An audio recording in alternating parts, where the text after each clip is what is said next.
This video will show you how to remove and replace the belt on a Kenmore 90 or Elite Series dryer. Safety first, so always disconnect power before servicing any electrical appliance. And also, when you're opening up these machines, remember that the internal parts and edges are very sharp and can cause serious injury to you, so please don't get cut. Click here for the video that shows how to take apart the machine to get down to where we were back to reinstalling the belt. Okay, before I install the belt and the drum together, I want to show you just with the belt what it looks like for the routing going around the tensioner pulley and the motor and of course the drum. If I put the drum in at the same time, you're not going to be able to see what I'm doing in here. The belt will be around the drum up here, of course, and then what you're going to do is the back side of the belt, you're going to reach in and make sure that it goes underneath this pulley like this, okay, and then you're going to lift up and over on the tensioner arm and then hook it onto the pulley of the motor, and then of course the drum will still be get a little more tension on there. The drum will be in here like this, and this will be pulled further up, this will, so it's not making contact. But that's how you put the belt on and how it loops around. The back of it goes underneath, push that little loop through, lift up, and then push that loop onto the pulley of the motor.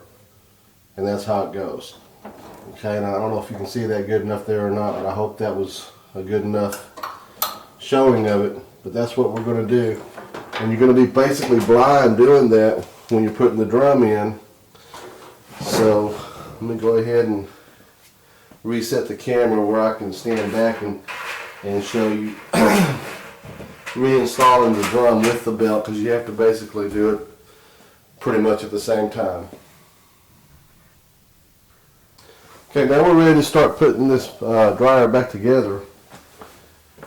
And the first thing we're going to do is install the drum. And of course, to get the drum in, I'm going to put the belt around it first, or leave it around it, and get the drum in place and then attach the belt.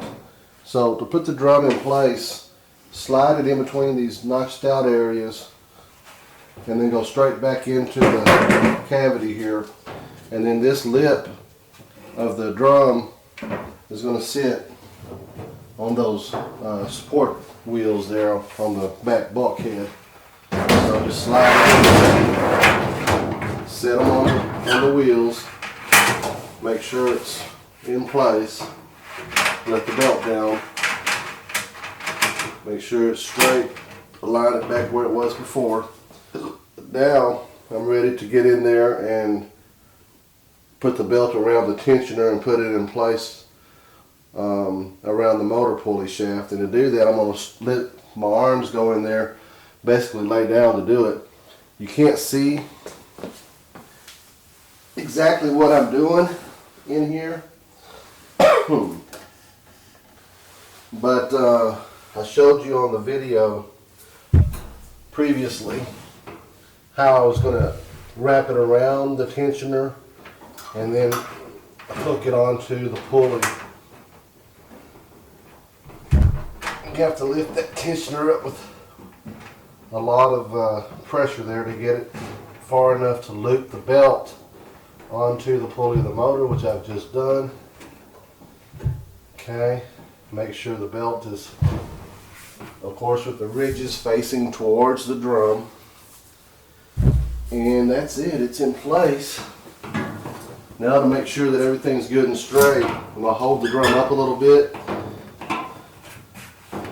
and make sure that the belt is aligned all the way around. And that's all there is to that part. Next,